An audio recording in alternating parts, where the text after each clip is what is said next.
is enough. Mark Willisey with that report. And now, John Clarke, Brian Dawe, and a tale of two economies. Kevin Rudd, thanks for your time tonight. Good evening, Brian. Very good to be with you. Mr. Rudd, the economic ground seems to be shifting a bit at the moment, doesn't it? Well, the economy is dynamic. It's shifting all the time. But we seem to have two economies here. We have one in the West and then we have one in working families. Well, no, we have one economy, although Ryan, you're right to identify that there is a lot of value adding going on in the West. Value adding to what? To the economy. Yeah, but how? Well, there's a mining boom going on out there. And it's value adding? It is. We're digging a lot of stuff up out of the ground, Brian, and sticking it on ships. Is that all?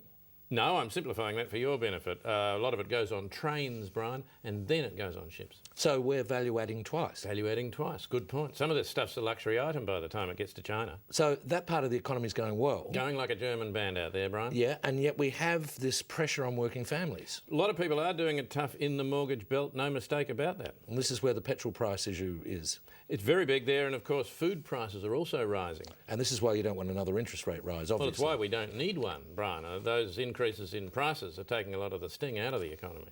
But now our foreign debt is $1 trillion. Well, that's gross. Well, I think that's my point.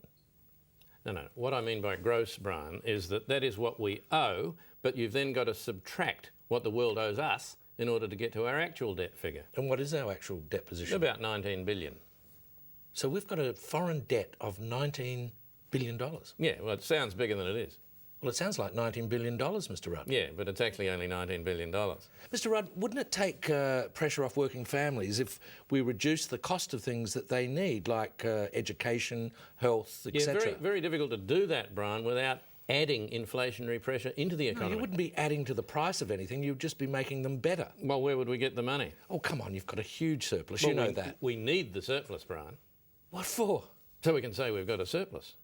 But hang on, what's the point of having a surplus if you don't use it? The point of having a surplus, Brian, is the capacity it gives to the government to say that it is maintaining a surplus. But you've got a surplus, why not use it? It won't be there, Brian, if we use it. If we spend it, we won't have a surplus at all. Of course you will. I mean, people are giving you tax money all the time. And we're paying money out all the time. You should see the money goes out, Yes, Brian. but why not do that from a zero balance? I mean, why should the government be out there making a profit? No, the government's not making a profit. It's not a profit, Brian. It's a surplus. You're shifting your ground. Oh, come on. You're holding all the money out of the system, so inflation doesn't affect the price of things that ought to be paid for by the government. That's what's really going on, Brian, we wouldn't be the government if we didn't have a surplus. We're not going to be the government if we don't have a surplus. Having a surplus is crucial to being a responsible government. Shane, I give up. You give up? I give up. Good, they all give up. There's a longer version of the Maureen Dowd interview on our website if you're interested at abc.net.au/730. But that's the program for tonight and the week. State Line's on tomorrow and we'll be back at 7:30 on Monday. But for now, good night.